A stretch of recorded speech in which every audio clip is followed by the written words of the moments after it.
খাম চেৰজা চিকুং হ'ল বড়োসকলৰ বাদ্যযন্ত্ৰ। এইটো বাথৌৰ বাদ্যযন্ত্ৰ হয়নে নহয় এইটো ক'বলৈ কাৰণে আপুনি ভুল।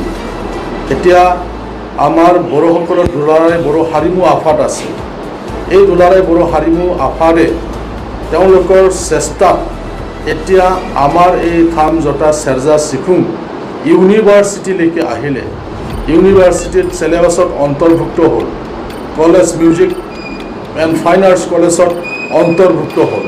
তো এইটো কথাটো তেতিয়াহ'লে এনেকুৱা কম নেকি খাম জঠা চেৰজা চিকুং অকল মানে এটা ধৰ্মীয় লোকৰ মানুহে তেওঁলোকে শিকিব পাৰে, তেওঁলোকে পঢ়িব পাৰে, এনেকুৱা হ'ব নেকি কথাটো? কথাটো তেনেকুৱা নহয়। এইটো হ'ল বড়োসকলৰ বাদ্যযন্ত্ৰ আৰু সকলো বড়োই এইটো ব্যৱহাৰ কৰি আছে। তাত সত্যৰঞ্জন বৰাৰ নিচিনা মানুহে ইয়াত মাত মাতিব লগা নাই। এতিয়া গীটাৰটো ক'ৰ পৰা আহিল? এতিয়া অসমৰ মানুহে গীটাৰ নবজালে হ'ল, অসমীয়া সংগীতত গীটাৰ ব্যৱহাৰ নকৰিলে হ'ল। এইটোতো পশ্চিমীয়া সংস্কৃতিৰ পৰা অহা। তো এনেকুৱা ক'ব নেকি? কথাটো এনেকুৱা হ'ব। আজি পিয়ানো কি বস্তু, ক'ৰ পৰা আহিলে, কিয় ব্যৱহাৰ কৰি আছে অসমত, এনেকুৱা হ'ব নেকি? তো তেনেকুৱা নহয়। তো তেনেকুৱা তৰল যি মন্তব্য, এই তৰল মন্তব্যৰ পৰা আমি বুজিব পাৰোঁ তেখেত কি ধৰণৰ মানসিকতাৰ ব্যক্তি, সেই কথাটো এইবিলাক কথাৰ পৰাই মানে স্পষ্ট হয়। তেওঁক আদৰণি জনোৱা আছিল আৰু সেই আদৰণি জনোৱাত সত্যৰঞ্জন বৰাৰ সংগঠনেও তেওঁক পুনৰ বাথৌ ধৰ্মত অহাৰ কাৰণে সম্বৰ্ধনা দিয়া বুলি তেওঁ কৈছে। ইয়াতহে আমি মিলিত হৈছিলোঁ, বাকী তেনেকুৱা কোনো পৰিকল্পনা নাছিল বুলি তেওঁ স্পষ্টভাৱে কৈছে। এতিয়া কথাটো হ'ল কি, আমি বেলেগৰ সংগঠনৰ কথা ক'বলৈ নাযাওঁ। তো আমি দেখিছোঁ যে তেওঁলোকৰ সংগঠন বাথৌ মহাসভাটো এই কথাটো লৈ পেলাই ৰিয়েকশ্যন হৈছে।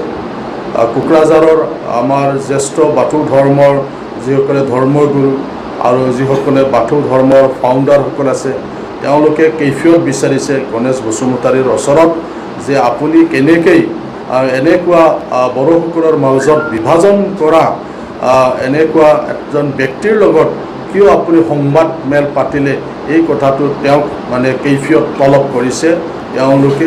আমি এইটো সংবাদ মাধ্যমৰ যোগেদি আমি দেখিবলৈ পাইছোঁ। তো গোটেই বাথৌ মহাসভাই নহয়, বাথৌ মহাসভাৰ কিছুমান ব্যক্তিয়ে হয়তো সত্যৰঞ্জন বৰাৰ লগত তেওঁলোকৰ এটা লিংক আছে, সেইটোও হ'ব পাৰে। কিন্তু গোটেই বাথৌ মহাসভা নহয়, কিয়নো আমি এই 2-3টা দিনত তেওঁলোকৰ যিটো প্ৰতিক্ৰিয়া নিজৰ সংগঠনৰ মাজত ধৰ্মীয় মহাসভাত তেওঁলোকৰ যিটো প্ৰতিক্ৰিয়া, সেইটো আমি দেখিবলৈ পাইছোঁ। এইটো ভাল এটা লক্ষণ।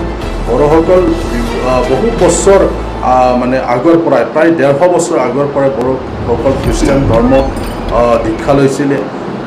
মানে প্ৰায় মানে তেনেকুৱা বিভিন্ন ধৰ্মটো বড়োসকলৰ দীক্ষা লৈছে। আমি বড়ো হয়, আমাৰ ধৰ্মটো বেলেগ হ'ব পাৰে, কিন্তু আমাৰ গোটেই মানে ৰীতি নীতি আচাৰ, আমাৰ যিটো কালচাৰ, এইবিলাক আমাৰ একে। আমি একেলগে বসবাস কৰি আছোঁ। ইয়াত আমাৰ কোনো দ্বিমত নাই।